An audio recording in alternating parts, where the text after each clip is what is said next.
I couldn't meet with you today, but I prepared something that I think is probably your next step you might be interested in.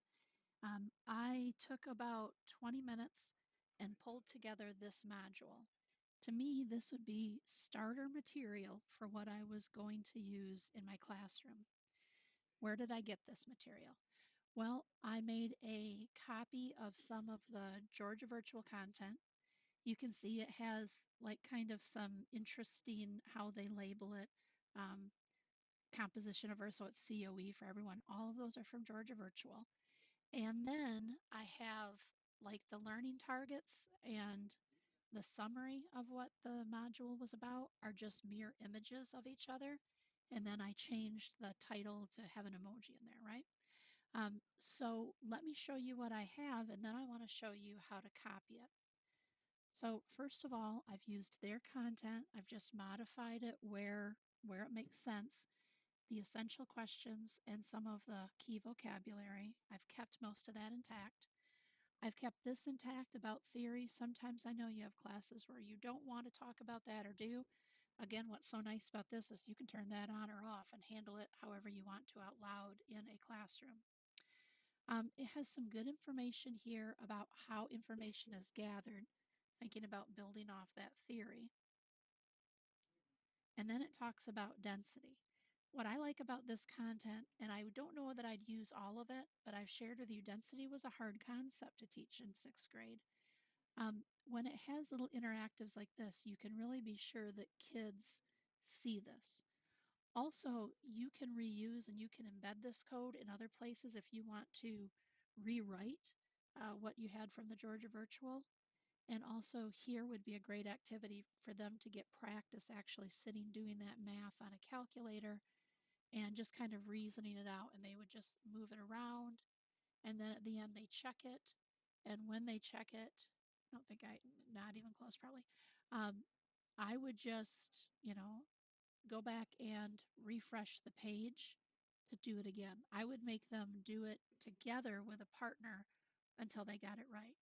And again, that's just multiple exposures to that same content, right? Here is where I added my content in.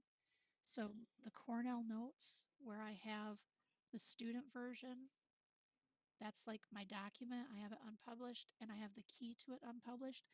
That's if I want to share it with someone who's coming in who's a new teacher, perhaps, so that they can put this in their OneDrive, that student version, and they can use it for what I've done here. So here's where I'm giving them the notes. So I've already done the external tool, Office 365 cloud assignment, and then I've made a rubric here.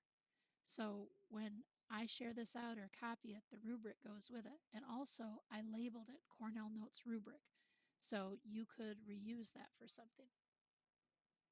But it's important to remember that because of how Microsoft shares really specifically and kind of one-to-one, I have to attach those documents and just leave them unpublished if I think I might share this module.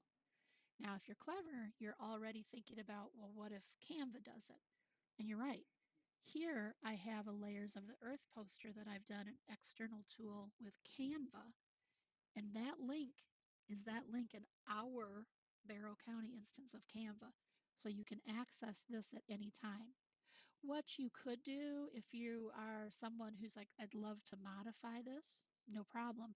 Maybe what I'll do is I'll go back in the modules and I'll give you a link to the template. So I might add it here and maybe it'll be like a header or it could be a file. And then I'll say link to teacher resources. I might put all those things like at the bottom perhaps. So maybe I could move this down here, and then I'll add a link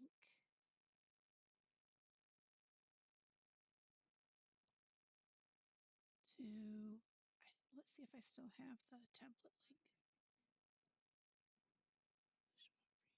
Oh, I didn't. But you can see this is where I could go ahead and put that Canva link, and then it would be in here. I'm going to stop right now and give you part 2 in a moment.